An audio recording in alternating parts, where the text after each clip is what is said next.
우리가 살아가면서 우리의 인생에서 나름대로 성공하기를 바랍니다. 우리 인생에서 뭔가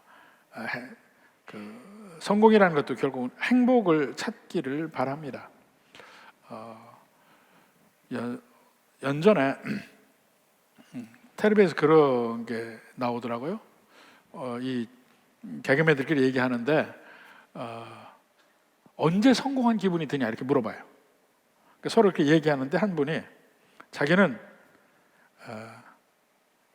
아주 분위기 있는 식당에서 뭔가 마시는 음식이나 차를 마실 때 성공했다는 기분이 든다는 거야. 그건 이제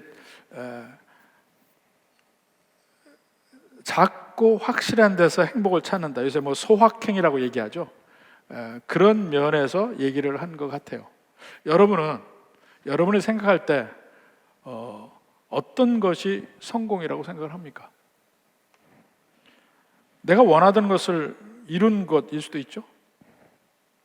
아니면 내가 그 원하던 것이 어떤 특정한 지위나 아니면 뭔가 목표를 한 이 돈의 목표치를 이룰 때, 또 얼마 전에 유행했던 말이 뭐 1억 만들기 뭐 이런 것도 있어요. 그럼 그렇게 되면 내가 성공했구나 하고 느낄까? 아니면은 주변 사람들과 비교하는 가운데 내가 좀 앞서 있다고 생각할 때 성공이라고 느끼는가? 뭐 생각해 봅니다. 내가 그토록 원했던 걸 얻을 때, 뭐 가장 비근한 예는 내가 원하는 학교에 합격했을 때라든가, 어떤 그 자격증을 땄을 때라든가, 내가 원하는 직장에 취업을 했다거나, 뭐 이런 때 성공했다고 할 수가 있겠죠. 그런데 그런 모든 것들이 사실은 그걸 정말 딱 얻게 되면 그것으로 완전한 만족을 얻을 수 없다는 얘기예요. 그걸로 만족을 얻는가? 꼭 내가 원하는 목표, 원하는 그 어떤 것을 가질 때, 내 꿈이라든가 내 인생의 목표라든가 내 인생의 계획이라든가 이런 것들을 이루었을 때 그걸로 만족하지 않고 그 다음 단계를 생각합니다. 1억을 모았으면 10억, 이 자리에 올랐으면 그 다음 자리, 하나의 목표가 있으면 이건 1단계, 그 다음 2단계로 넘어가려고 그래. 만족이 없는 삶. 세상이 약속하는 것들이 사실은 이 2F와 2P라고 이야기를 합니다. 2F가 뭐냐면 제일 먼저는 fortune이라고 그래요. fortune, 재물. 돈을 많이 모으는 것. 사실 돈을 많이 모으는 것 자체가 나쁜 것은 아니다 이야기를 합니다. 그래서 오히려 자본주의의 배경이 절제된 삶을 사는 청교도 정신에서부터 나와요. 절제된 삶을 살 때 산업혁명과 돼서 돈이 많이 모아지는데 그걸 그냥 쓰지 않고 모아지니까 그게 자본주의 배경이 됩니다. 그럼 돈은 가치 중립적이냐? 꼭 그렇지만 아닙니다. 프랑스의 유명한 신학 사상가인 자크 엘루라는 분이 있어요. 그분이 돈에 대해서 이야기할 때 돈을 또 다른 면으로 맘몬이라고 부르는데, 돈을 맘몬이라고 하기도 하지만 이것이 돈의 신 맘몬을 이야기하기도 한다. 돈이라는 것은 어느 정도의 그 돈이 사람에게 위력을 발휘하는데, 돈이 많으면 많을수록 그 사람을 잡아삼킨다는 거예요. 그래서 내가 가진 돈이 많으면 많을수록 거기에 걸맞는 이 하나님을 향한 마음이 같이 깊어지지 않으면, 돈이 작을 때는 뭐 하나님을 향한 마음이 그렇지 않아도 돼. 돈이 많을수록 같이 하나님을 향한 마음이 커지지 않으면 돈에 잡아먹힌 게 된다. 돈의 노예가 된다. 이런 얘기도 하는데, 결국 돈이 그 자체가 우리에게 궁극적인 행복이나 만족감을 주는 것은 아닙니다. 필요해. 근데 그 어느 일정 수준 이상이면 그 돈은 그 능력을, 그러니까 우리에게 행복을 주는 능력을 상실합니다. 두 번째로는 페임이에요. 이 명예나 명성 이런 것. 그러니까 그냥 일반적으로 명예라고 이야기하지만 다른 사람의 인정을 받는 것.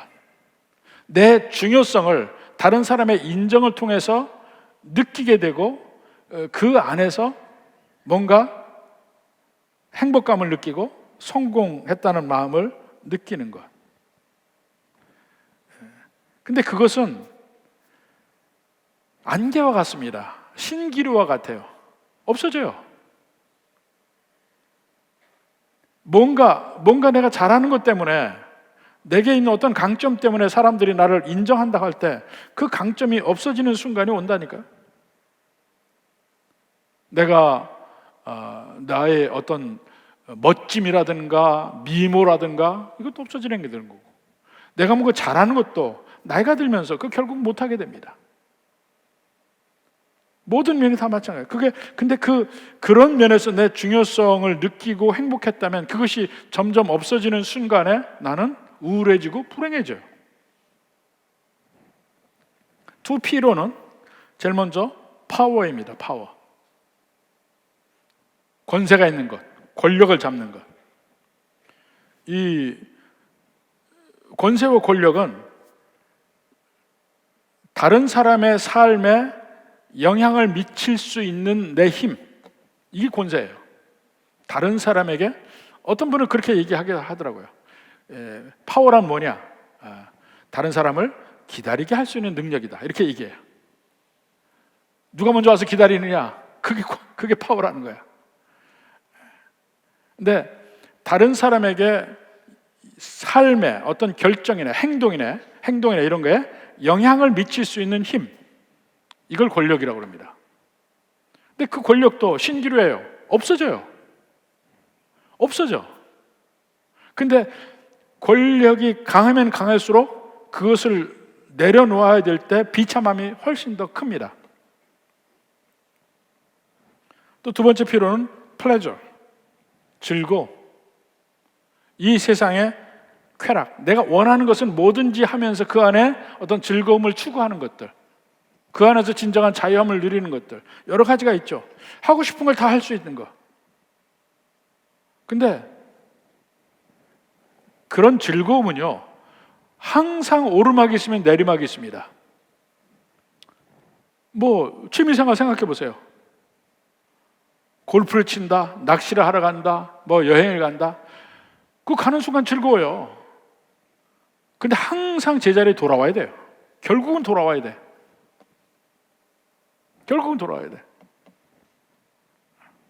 제가 처음에 광주에 왔을 때 서울보다 좋아하는 면이 있었습니다.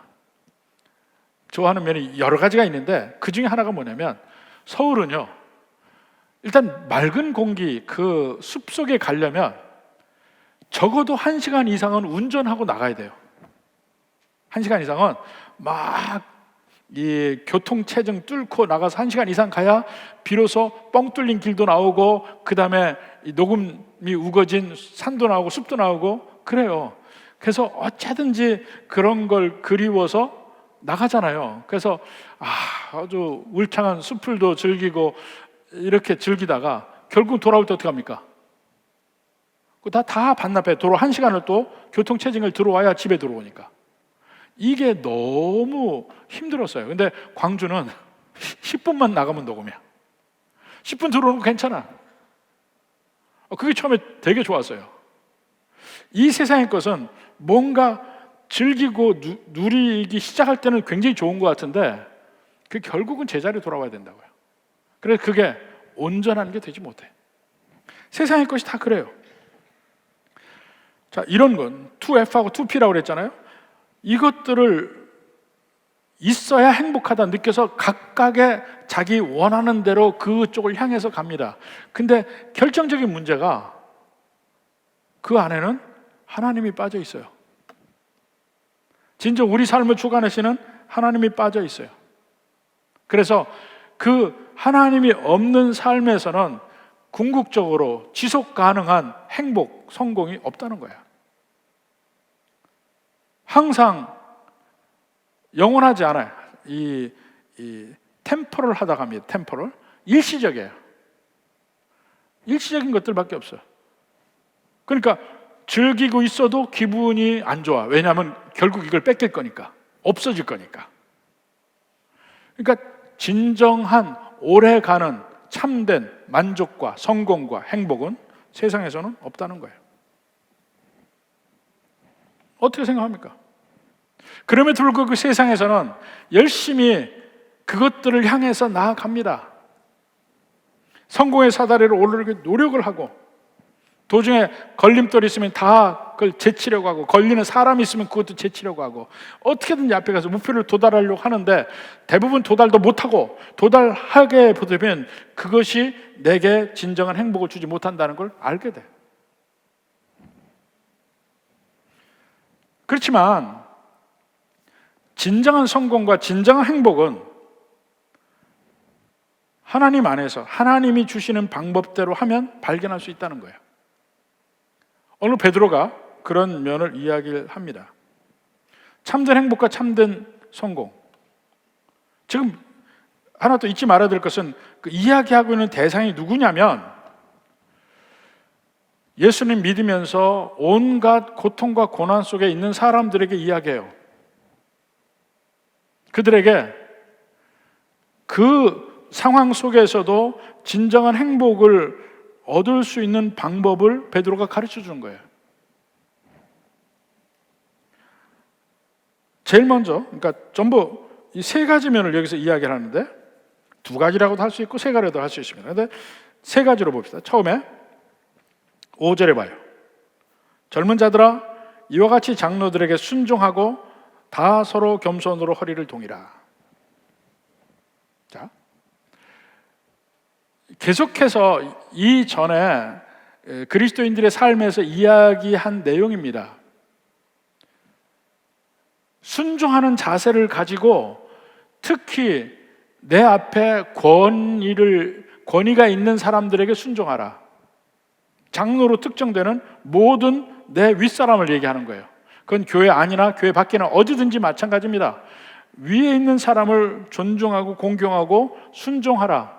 그러니까 그냥 순종한다는 건 우리말에는 행동을 얘기하지만 사실은 자세를 얘기합니다. 그러니까 영어적 표현으로 submissive 하다고 그래요. submissive.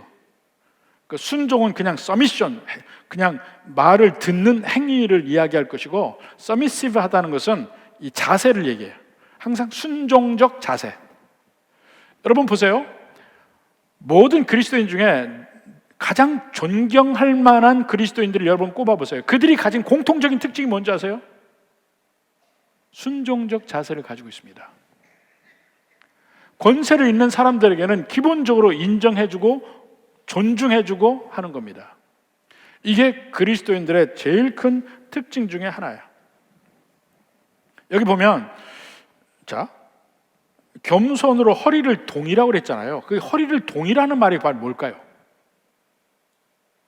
허리를 동이는 것은 노예들이 일을 하기 위해서 허리끈을 매는 겁니다. 성경에 가장 대표적으로 허리를 동인 면이 어디서 나오냐면 예수님의 최후의 만찬에서 나옵니다. 한번 요한복음 13장 4절에 봅시다. 자, 예수님의 마지막 6월절 만찬을 하시는 장면에서 저녁 잡수시던 자리에서 일어나 겉옷을 벗고 수건을 가져다가 허리에 두르시고, 허리에 둘렀어요. 수건을 가지고. 그러니까 앞에 겉옷이 긴 옷들 있잖아요. 그것을 딱 일하기 위해서 허리를 동이는 걸 얘기합니다. 이에 대야에 물을 떠서 제자들의 발을 씻으시고 그 두르신 수건으로 닦기를 시작하여. 가장 낮은 자세죠. 예수님은 그들보다 위잖아요. 선생이잖아요. 그런데 낮은 그들을 오히려 섬기는 자세. 이게 겸손으로 허리를 동이라는 말과 같아요. 지금 베드로에게는 그런 이미지가 있을 거예요. 그리고 순종하라는 말이 이게 계속적인 행위를 이야기합니다. 사실 영어를 배울 때 시제를 얘기하잖아요. 현재 시제, 과거 시제, 미래 시제, 완료 시제 뭐 여러 가지 있잖아요. 이 헬라어도 그리스어도 시제가 있는데 제일 중요한 게 단순 과거와 현재입니다. 단순 과거는 아오리스트라고 하는 시제가 있고 현재 시제는 프레젠트 텐스라고 하는 그 시제가 있는데 그냥 우리가 특정한 사건이 한 번씩 일어난 거를 단순 과거라고 그래요. 아오리스트라고 얘기하는데 대부분의 역사적 사건들은 다 이 단순 과거로 쓰여져 있습니다. 근데 그 중에 일부가 이 현재형으로 쓰여 있어요. 프레젠트 텐스로. 이게 무슨 말이냐면 보통 때는 이 현재형으로 쓴 것을 안 씁니다. 보통 우리가 현재형으로 다 쓰는 그런 게 아니에요. 그거는 계속해서 반복적으로 일어나는 일을 이야기할 때 현재형으로 사용해요. 그러니까 이 헬라어 성경을, 신약 성경을 이렇게 헬라어로 쭉 읽으면 현재형으로 나오는 게 그렇게 많지 않아요. 근데 굳이 현재형으로 쓰는 것은 항상 반복적으로 계속되는 행위를 얘기합니다. 오늘 순종하라 하는 말이 바로 그런 내용이에요. 순종이 한 번에 끝나는 게 아니에요. 그때 한 번 내가 순종했어. 그게 아니라니까요. 계속해서 순종하는 면이 있어야 돼요. 그러니까 이거는 하나의 순종하는 마음가짐이 없으면 계속 순종이 안 되는 거예요. 그래서 내 마음이 서미시브해져야 돼. 항순종적 자세가 돼야 돼. 나한테 누가 얘기하면 들으려고 하는 마음의 준비가 있는 그 상태를 가지고 가야 돼. 삶의 방식이에요. 리더들이 이야기하면 그 말에 귀를 기울이고 그들이 권면하면 이야기를 듣고 꾸짖어도 얘기를 듣고 그들의 삶을 잘 보면서 눈여겨보고 배우려고 하고 이런 모든 자세가 여기 순종하라는 말 안에 다 있단 말입니다. 여러분의 성공의 비결은, 행복으로 가는 비결은 바로 이것이 첫 번째예요. 그 반대의 면은 어떨까요? 반대의 면.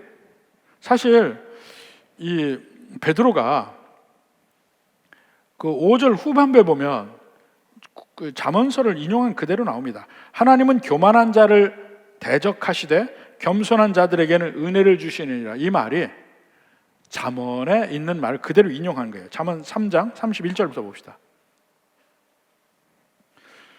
포악한 자를 부활하지 말려 그의 어떤 행위도 따르지 말라. 이제 포악한 자 나오죠. 대저 패역한 자는 여호와께서 미워하시나 정직한 자에게는 그의 교통하심이 있으며. 패역한 자 나오죠. 그 다음에 33절에 악인의 집에는 여호와의 저주가 있거니와 의인의 집에는 복이 있느니라. 다시 악인이 나오고 의인이 나오죠. 34절 봐요. 이 34절이 베드로가 인용한 구절입니다. 진실로 그는 거만한 자를 비웃으시며 겸손한 자에게 은혜를 베푸시나. 그러니까 거만한 자와 겸손한 자가 나오잖아요. 35절까지 보면 지혜로운 자는 영광을 기업으로 받거니와 미련한 자의 영달함은 수치를. 미련한 자 나오잖아요. 이게 전부 같은 종류의 사람이에요. 포악한 자, 패역한 자, 악인, 거만한 자, 미련한 자. 포악하고 미련하고 악한 사람의 공통적인 특징은 거만합니다, 교만합니다. 의인들, 정직한 자, 지혜로운 자, 그들의 공통적인 특징은 겸손합니다.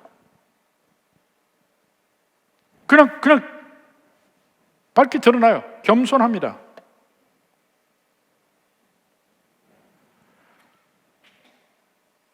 누군데 얘기해요. 아니 베드로 같은 사람이 어부인데 이렇게 구약 성경을 바로 인용할 수 있나? 할 수 있어요. 이 유대인들은 사실 그 당시에 사람들에게 성경이 없어요. 인쇄술이 발달하지 않으니까 성경이 없어요. 그냥 양피지에 성경을 썼기 때문에 이 성경마다 큰 거는 이사야서 같은 거는 이 양피지 스크롤이 이런 스크롤이 3개가 됩니다. 하나, 둘, 3개 돼. 창세기도 2개, 3개 되고 작은 것만 이 양피지 스크롤이 하나 정도 됩니다. 그러니까 성경 방이 있어요. 이 성경을 누가 다 가지겠어요? 못 가져요. 그러니까 그들은 성경을 읽을 수 없잖아요. 그런데 그들은 어려서부터 성경을 외웁니다. 성경 외우기를 시켜요. 이 이스라엘에 가보면 가끔씩 그런 걸 볼 수가 있습니다. 이 통곡의 벽에 가잖아요. 예루살렘의 통곡의 벽에 가면 통곡의 벽에서 사람들이 막 자기의 기도문을 그 바위 사이에다 집어넣어서 곳곳에 그 기도문 쪽지들이 그 돌에 박혀 있고 거기다가 막 머리를 대고 계속해서 기도합니다. 유대인들이. 근데 그 통곡의 벽에서 왼쪽을 보면 이 지하 방으로 가는 길이 있어요. 그 지하 방으로 이렇게 가보면 상당히 넓은데 거기에 많은 유대인들이 있으면서 책상도 있고 막 이렇게 하는데 계속해서 성경을 외워요. 혼자 있는 사람은 계속해서 성경을 읽으면서 외우고 또 둘이 있는 사람이 있어요. 이 사람들은 계속 성경을 가지고 토론해. 거기뿐만 아니고 곳곳에 그 유적지 있는 곳에 가면 유대인들이 있는 곳이 있어요. 예를 들어서 다윗의 무덤 같은 데를 가면 또 거기도 중간중간에 방이 있는데 유대인들이 계속해서 성경 암송하고 있고 서로 토론하고 있고 이걸 굉장히 많이 볼 수가 있습니다. 어려서부터 그들은 성경을 암송을 해요. 그래서 이 13살이 되면 바 미츠바라고 해서 이제 그 언약의 아들 또 밧 미츠바 하면은 언약의 딸, 여자들은 12살입니다. 남자 13살이고 그때 성인식을 해. 일종의 그때부터는 이 회당에서 성경을 읽고 선포할 자격도 있고 법원의 증인으로 갈 자격도 생기고 유대인들이 일종의 성인식이에요. 그때까지 일정 부분 성경을 외웁니다. 그들의 성경은 구약이잖아요. 외워요. 그래서 상당히 많은 성경을 모든 유대인들이 다 외우고 있어요. 그러니까 구약 성경에 관한 한 그 유대인 학자하고 서로 이 토론을 할 때 이 이방인 구약 학자들이 밀리는 면이 있습니다. 그들은 성경을 거의 다 암송해요. 우리는 암송을 못해. 다 암송해요. 그들에겐 심지어는 장절도 의미가 없어요. 장절 얘기 안 해요. 앞구절을 뚜루루루 이야기하면 히브리어로 이야기를 하면 그게 어느 구절에 무슨 내용인지 다 알아. 우리 이방인 학자만 잘 몰라. 장절 어디냐고 찾아야 돼. 그럴 정도로 그들은 성경을 외웁니다. 그러니까 업을 할지라도 누구라도 성경이 없어요. 아무것도 없는데도 성경을 알아. 외우니까. 회당에서 계속해서 외웁니다. 그러니까 잠언 이것도 분명히 베드로가 외운 성경 구절이야. 그래서 인용하는 거예요. 하나님은 교만한 자를 대적하시되 겸손한 자들에게는 은혜를 주시느니라. 겸손과 교만, 이것이 의인과 악인을 가르는 이 태도의 다른 점을 이야기할 수 있어요. 과연 하나님의 은혜가 있는 사람인가? 그렇지 않은가? 하나님을 믿는 사람인가? 안 믿는 사람인가? 제대로 하나님을 믿는 사람의 가장 큰 특징, 겸손히 하나님께 순종하는 자세를 가지고 있어요. 그리고 그것이 제일 먼저는 5절에서는 다른 사람들에게 관한 이야기예요. 장로들에게 순종하고 서로 겸손으로 사람들에게 서미시브 하라고 이야기를 하는 거예요. 근데 6절에 가면 하나님 앞에서 서미시브 하라는 거야. 순종적 마음을 가지라. 또 다르죠? 그러므로 하나님이 능하신 손 아래에서 겸손하라. 자, 5절에서는 인간 관계에서 순종적 자세로 대하라 하는 것이고, 여기서는 하나님 앞에 겸손하라는 이야기입니다. 하나님의 능하신 손 아래. 사실 하나님의 손 하면 하나님이 손이 있습니까? 없어요. 하나님이 귀가 있습니까? 없어요. 하나님이 눈이 있습니까? 없어요. 그런데 성경에는 하나님의 눈, 하나님의 귀, 하나님의 손 이야기합니다. 왜냐하면 하나님의 어떤 특징을 이야기하기 위해서. 하나님의 눈은 하나님이 보지 못할 것, 하나님 앞에 감추어지는 것이 아무것도 없다는 걸 얘기할 때 하나님의 눈을 이야기해요. 볼 수 있다는 거죠. 또 하나님이 듣지 못하는 것이 아무것도 없다는 걸 이야기할 때 하나님의 귀를 이야기할 수 있어요. 하나님의 손은 하나님이 능력으로 임하시는 장면을 손으로 이야기합니다. 손으로. 근데 하나님의 손을 이야기할 때는 두 가지 면이에요.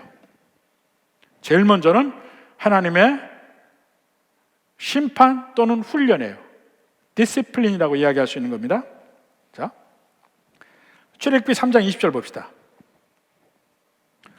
하나님이 하시는 말씀이에요. 내가 내 손을 들어 애굽 중에 여러 가지 이적으로 이 나라를 친 후에야 그가 너희를 보내리라. 지금 모세에게 하는 얘기야.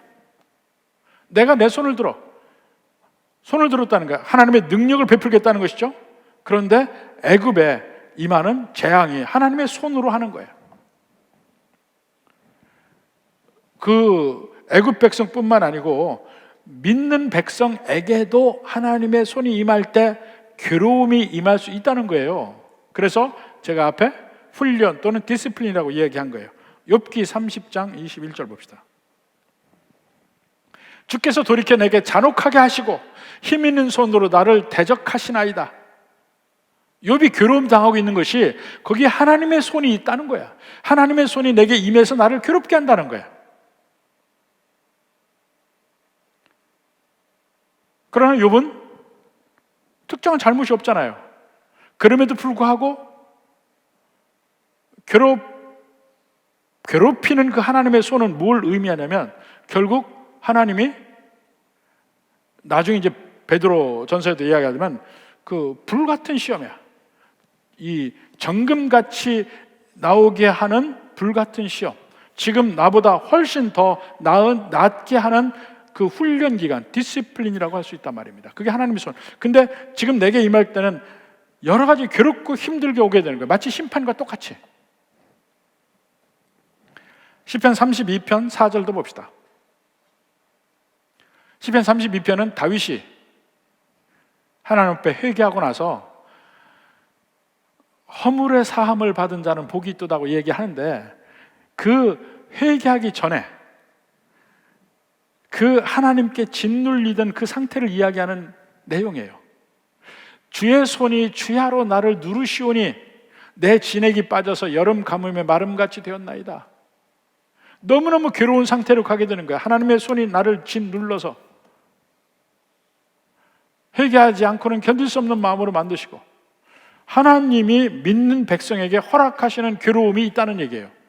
잘못이 있을 때도 있고 잘못이 없을 때도 있고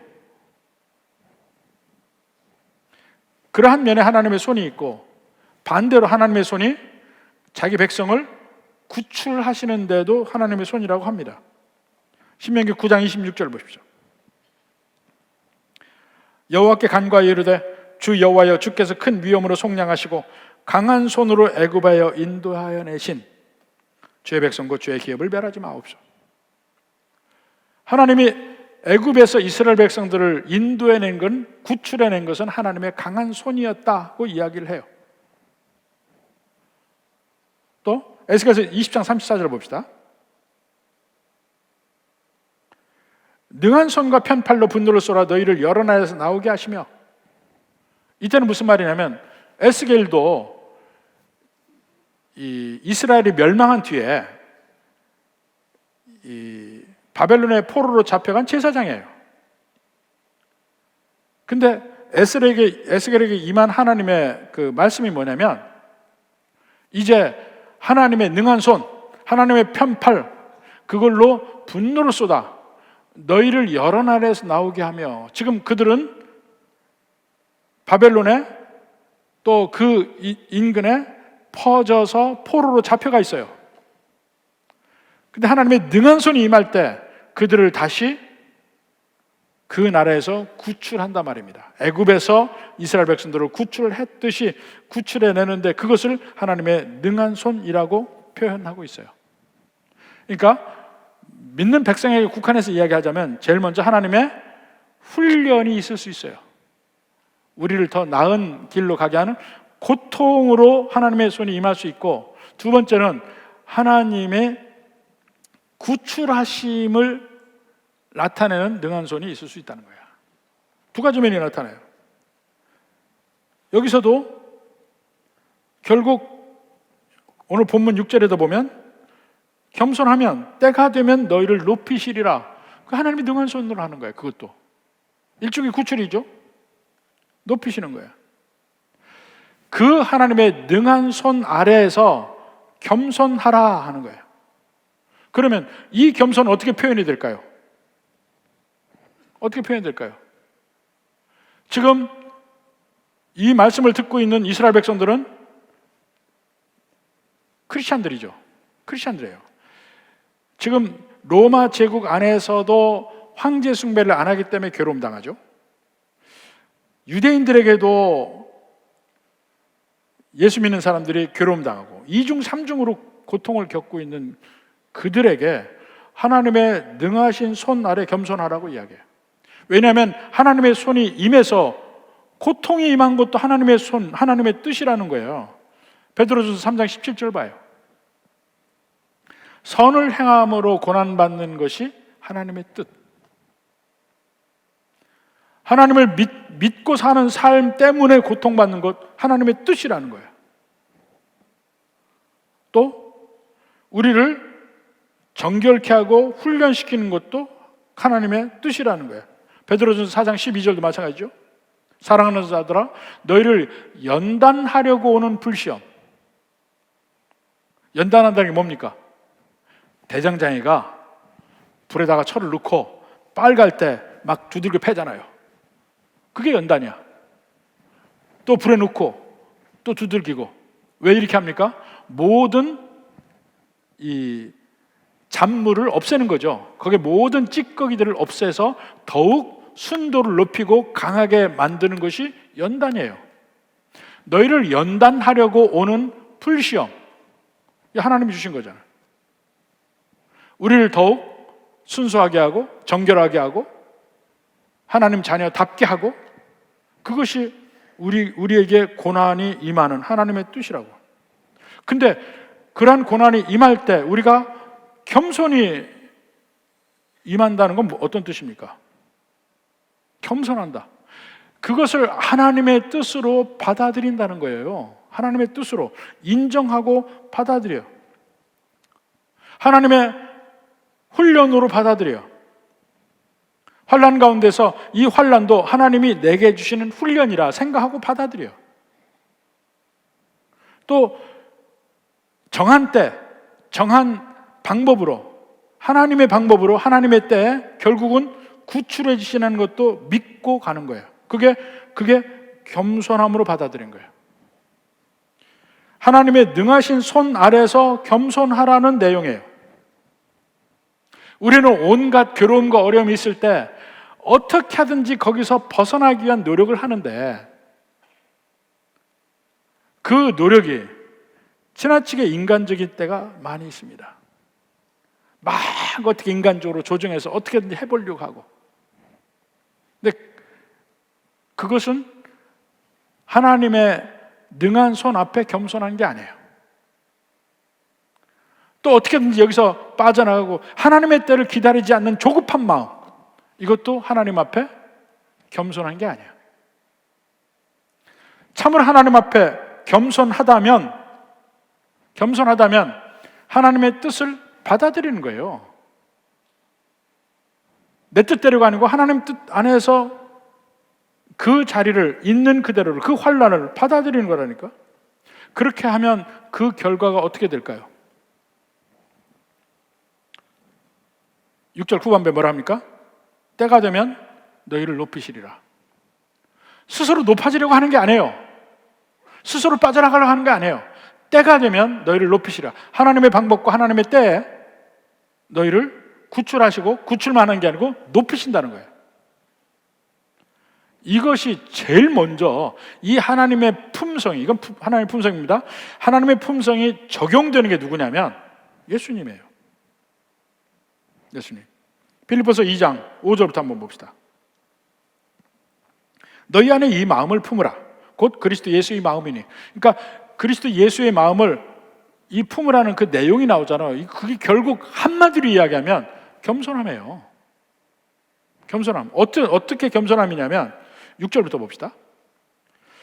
그는 근본 하나님의 본체시나 하나님과 동등됨을 취할 것으로 여기지 아니하시고 오히려 자기를 비워 종의 형체를 가지사 사람들과 같이 되셨고 사람의 명으로 나타나사 자기를 낮추시고, 이 겸손이죠.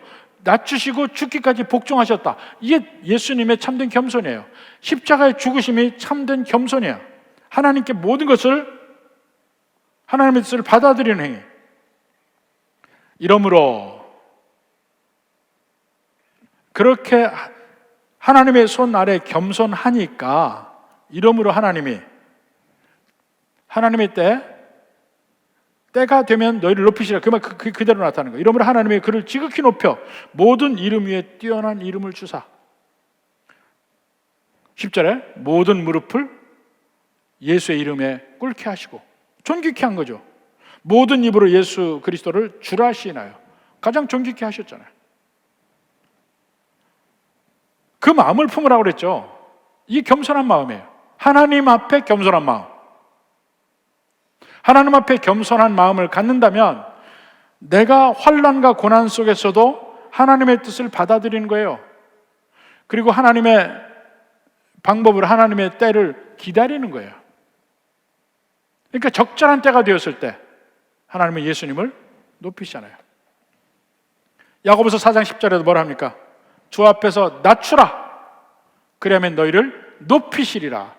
하나님이 높이시는 걸 기다리는 거예요. 이런 면에 가장 대표적인 사람이 이 구약에 보면 다윗 같은 사람. 다윗은 목동이었잖아요. 사실 그 온 가족 중에 그는 막내였습니다. 그 오늘의 막내와 옛날의 막내는 달라요.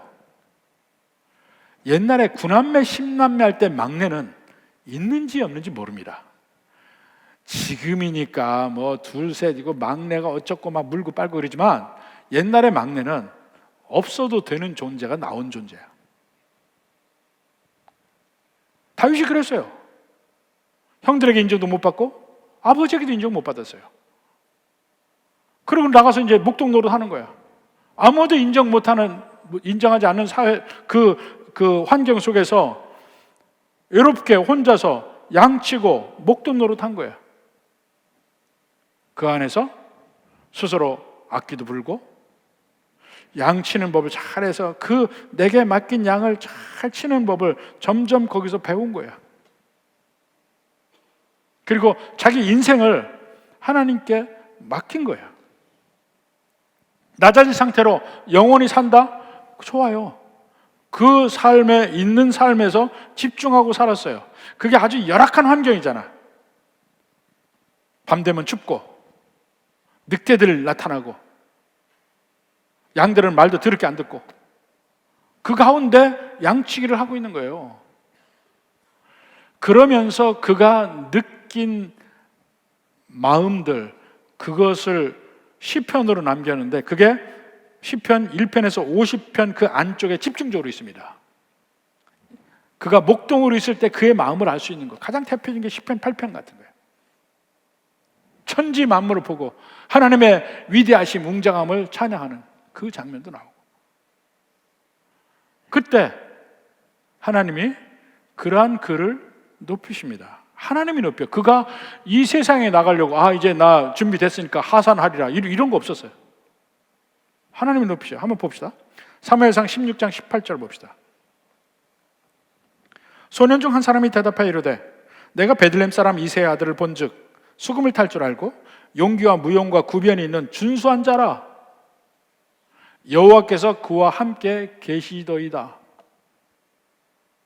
이런 면을 그가 한 번도 본인이 이야기한 적이 있고 나타낸 적이 있냐 이거예요. 옆에 있는 사람이 아는 거야. 때가 되니까 하나님이 그를 세우시려고 이 소년 중 한 사람의 입을 빌어서 그를 세상에 나오게 하는 거예요.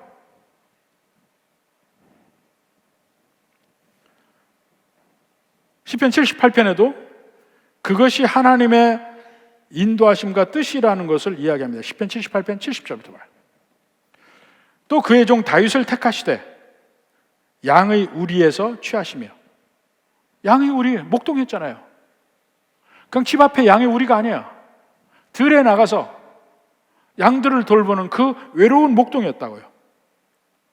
젖 양을 지키는 중에서 그들을 이끌어내사 그의 백성인 야곱, 그의 소유인 이스라엘을 기르게 하셨더니,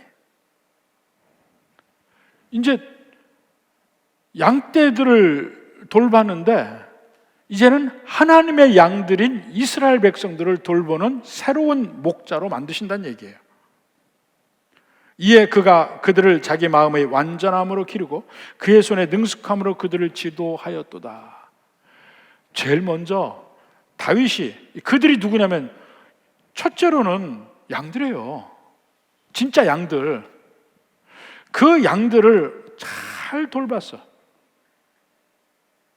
그들을 정말 신경 써서 사랑하고 돌보고 안전하게 하고 목숨을 다해서 그들을 지키려고 하고 그들의 건강을 살피고 그를 돌봤던 그 목자의 마음으로 이제는 이스라엘 백성을 돌보는 거예요. 이제 그 마음에 그 능숙함이 거기서 길러졌다는 거예요. 하나님이 다윗이 목동인 때에 그를 단련시키고 길렀다는 거예요. 가장 힘들고 어려운 그 순간에 다윗은 그 순간에 자기의 일에 전념하고 그 일을 주신 하나님 앞에서 살았다는 거예요. 근데 어느 순간 그를 하나님이 빼내서 더 큰 양떼들의 목자가 되게 하시는 거예요. 때가 될 때 하나님이 다윗을 높이시는 걸 봅니다. 근데 그런 일은 이게 다윗에게만 있는 게 아니고 하나님의 품성이에요. 하나님의 품성은 자기 백성들을 먼저 낮추셔요. 고난과 고통을 통해서 낮추셔요.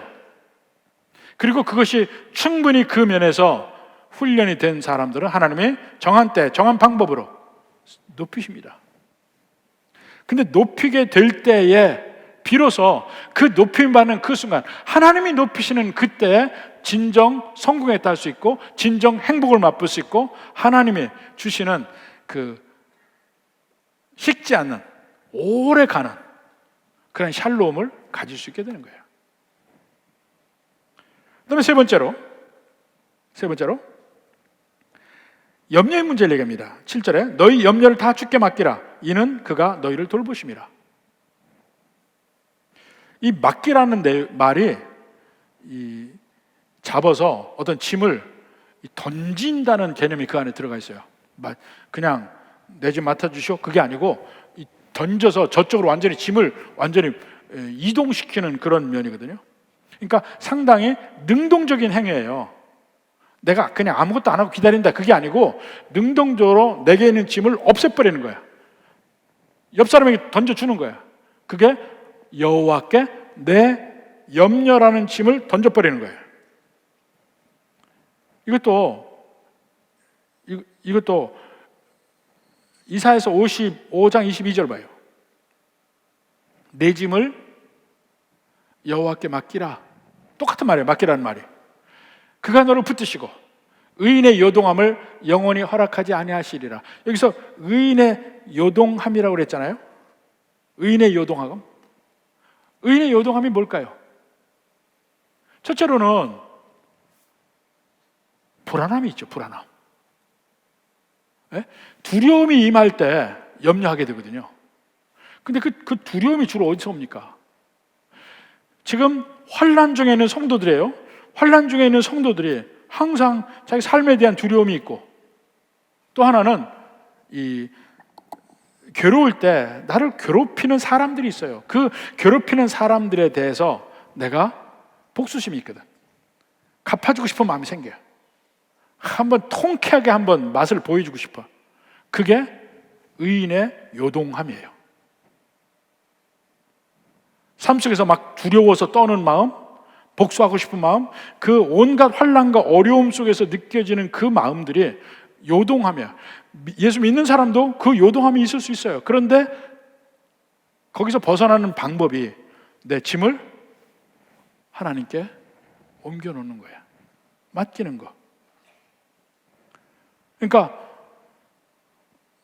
주님께 맡겨서 두려움도 없어지고 복수하고 싶은 마음도 주님께 맡기는 거예요. 내가 하는 게 아니야. 그냥 주님의 뜻에, 주님이 분명히 복수해 주시리라는 믿음 속에서 주님께 맡기는 거예요. 나는 안 하는 거예요. 요동함이 잔잔함으로 바뀌기 시작하죠. 제대로 맡겨지면. 사실 고통과 고난 중에서 막 염려하는 것은 성경적은 아니에요. 어떻게 벗어나고 고민을 할 수 있죠. 근데 염려는 그 이상의 영적인 겁니다. 밤에 잠을 못 자. 영혼이 메말라가, 그 염려가. 근데 그 염려하는 제일 큰 이유가 뭐냐면 내 삶을 주님께 맡기지 못하기 때문에 그래요. 내 삶을 주님께 못 맡겨. 내 삶은 나의 삶이야. 내가 주관하는 삶이야. 내가 주인이야. 그럴 때 염려가 오는 거예요. 내가 하나님이 내 삶의 주관자라는 것을 받아들이면 그 염려가 함께 없어집니다.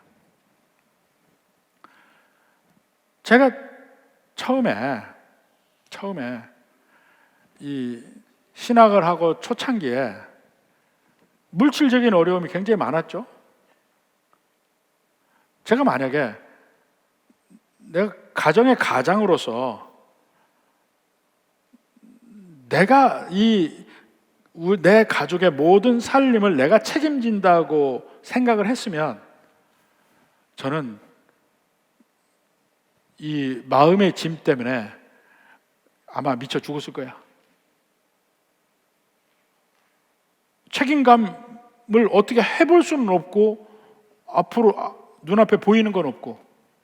근데 그때 하나님이 나를 부르셨으니 하나님께서 나를 인도하시고 책임질 거라는 믿음이 있으니까 그 마음의 짐에서 벗어날 수가 있었어요. 그러니까 별로 그렇게 힘들지 않았어요. 인생이란 그런 것 같아요. 여러분의 모든 일을 내가 다 책임지고 간다. 그건 염려에서 벗어날 길이 없습니다. 그리고 그것은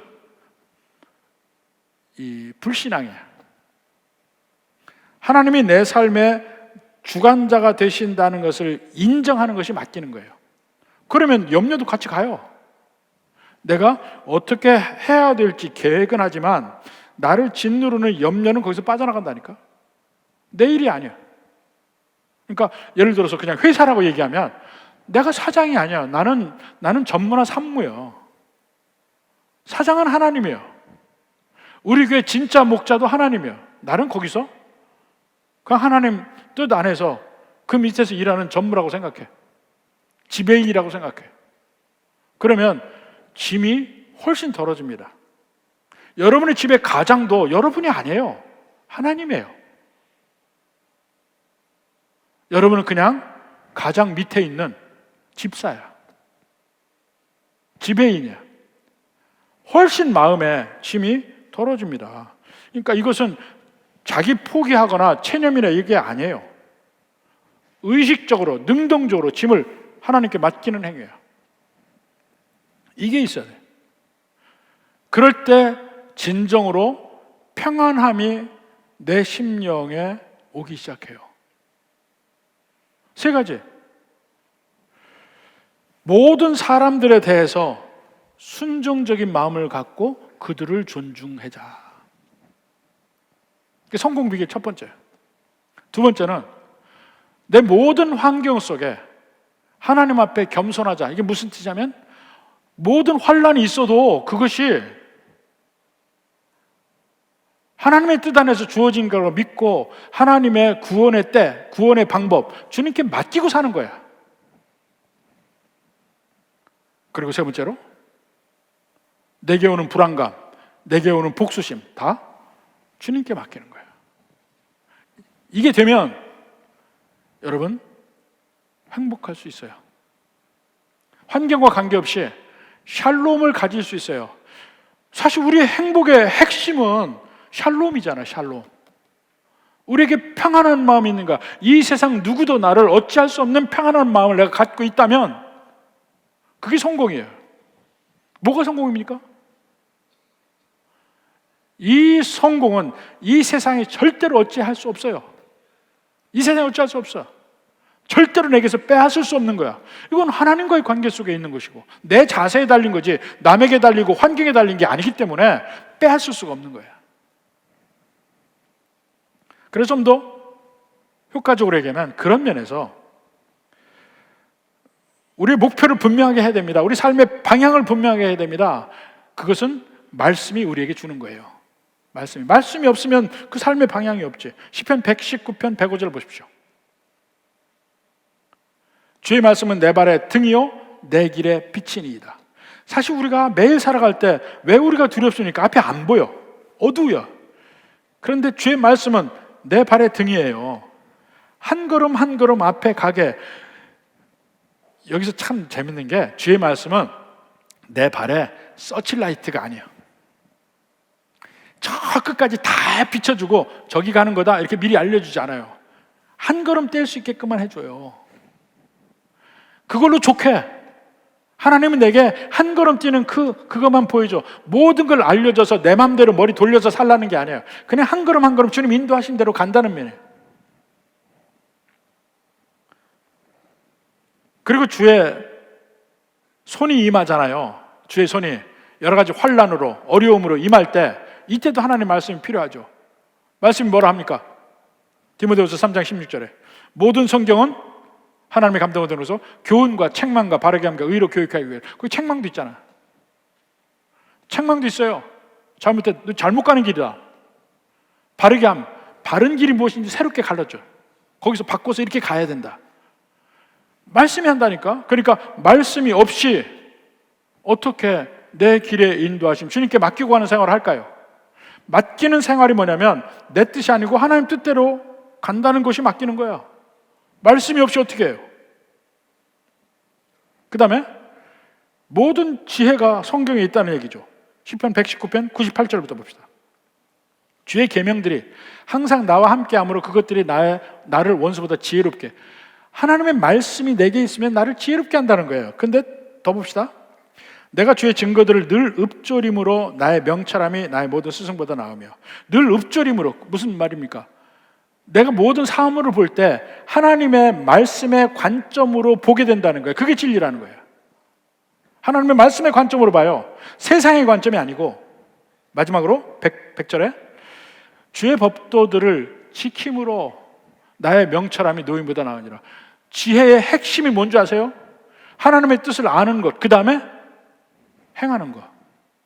그게 합쳐져야 지혜예요. 하나님 뜻대로 행하는 것, 그것이 하나님께 맡기는 일의 핵심이에요. 하나님의 뜻을 알아야 되죠. 실제 삶에서 하나님의 뜻을 적용해서 그 관점으로 봐야 되죠. 그리고 하나님 뜻대로 행해야 되죠. 거기까지가 지혜야. 행치 않는 것은 지혜가 아니에요. 성공의 비결, 전 비결이라는 말 참 싫어하는데 성공의 비결, 하나님 앞에 진정한 행복으로 가는 길에 이렇습니다. 말씀이 나를 다스리고 말씀을 통해 순종하는, 그게 겸손의 근본이 순종하는 거야. 그럴 때 진짜 지혜자라는 거야. 부디 세상의 성공의 비결 말고 주님이 이야기하는 성공의 비결, 이 세 가지 잘 지키고 말씀을 그 가운데 밑바닥에 말씀이 깔려 있어야 되고 지켜야 된다. 이면에 복과 은혜가 넘치는 주의 백성 되기를 주님의 이름으로 축원합니다.